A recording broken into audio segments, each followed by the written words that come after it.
Hi guys, welcome back to the news. In a recent statement, the Yoruba socio-political group Afenifere has attributed the current economic woes of Nigeria to the bad economic policies as begun by the former President Muhammad Buhari's administration.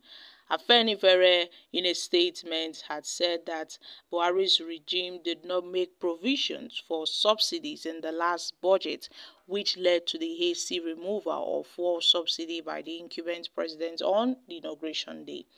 And now, in a statement jointly signed by the publicity and organizing secretaries Jare Ajayi and Kunle Omo Lolu respectively, Afenifere berated the last administration for creating economic holes for the present administration in the country. The group, however, urged state governors who are receiving almost double allocations due to the removal of subsidies and the readjustment of exchange rates should deliver and ensure safety of their people, not pushing blame to the government at the center.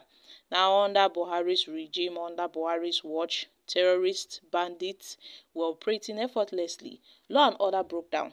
Many innocent citizens, including the daughter of their leader, were killed and kidnapped.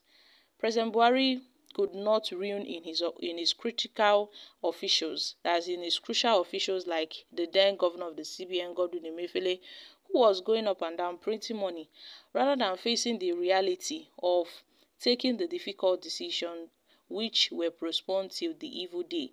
The Yoruba group said a probe panel accused Godwin Emefiele and his team of printing 22.7 trillion through ways and means, and that the federal government was borrowing to pay subsidies and pensions during the years of Buhari's administration.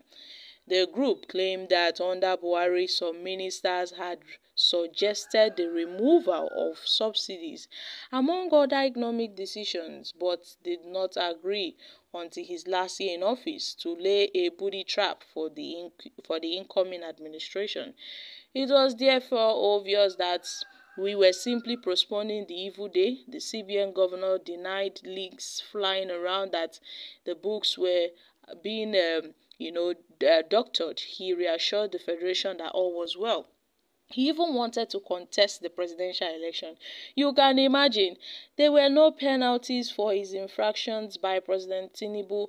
These inactions and false lives continued until May 29th, when Asiwaju Bola Ahmed Tinubu was sworn in as president. Tinubu wasted no time in amending his inauguration address and declaring the subsidy regime over. This was obvious as there was no appropriation for subsidy from June 2023. He quickly followed up with the deregulation of the FX regime, which resulted in a free fall of the naira. A man who is not shy about making difficult choices probably underestimates the capacity and the capability of the beneficiaries of the old order to make things ungovernable for his administration. Afenifere suggested a vibrant Ministry of Information to regularly stay in touch with the people, to examine and to explain to the people the plans of the government, the programs of the government to address the economic and the situations of the security challenges in the country. And they called for the realignment of the National Assembly budget and the launch of operations to go back to the people by legislators, and each member must take palliatives back to his or her constituency. The governors are receiving almost double allocations due to this removal of the fuel subsidies and the adjustment of the exchange rate, and they ought to use this money to deliver to their people. The implementation of the Operation Grow What You Eat and Eat What You Grow policy would make things easier. They should make banditry, kidnapping and terrorism capital offences punishable by death, and return to true and fiscal federalism with state police, for which they've commended the president and the governors' endorsement and state ownership of mineral resources. And this is not the time for some elder statesman to make some comments that can put our unity in jeopardy. Rather, it is time to deepen the peaceful coexistence to navigate through our economic challenges.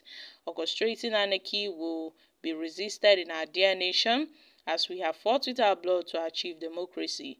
We will also vigorously defend it, as it is here to stay, Afenifere says. So, my country people, Afenifere, in a recent statement, pointed fingers at the former president Muhammad Buhari and the ex-governor of the CBN, Godwin Emefiele, for the current economic hardship faced by Nigerians.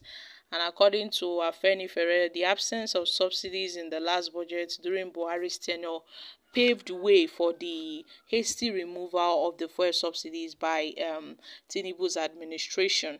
They talked about how, Buhari and Emefiele had already crumbled the economy even before Tinubu came into power, making things very difficult for Tinubu's administration. In conclusion, and Afenifere had emphasized the importance of unity and peaceful coexistence in navigating the Nigeria's current challenges, warning against any attempts to destabilize the nation, and also reaffirmed their strong commitment to defending democracy and promoting accountability in governance. Well, guys, what are your thoughts on this? Buhari blamed PDP for 8 years for his incompetence and failure.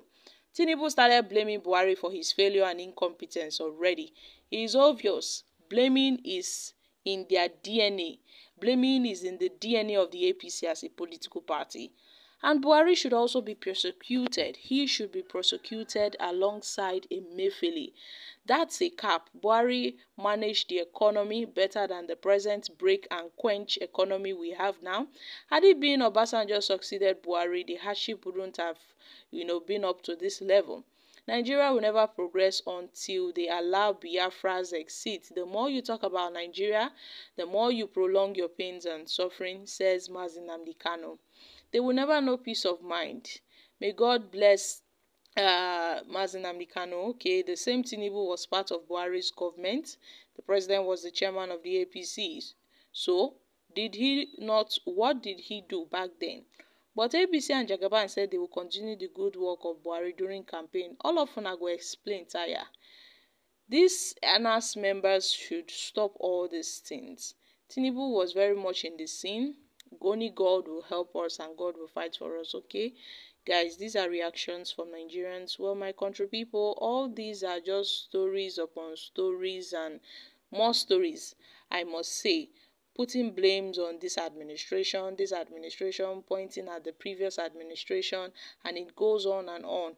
We really need to break free of this cycle of self-blame, pointing fingers at the previous administration. This government needs to do better. They need to find tangible solution. Else, Tinubu's administration will be far more worse than Buhari's administration. I'm dropping here, guys. Kindly share your thoughts on this in the comments section. Thank you.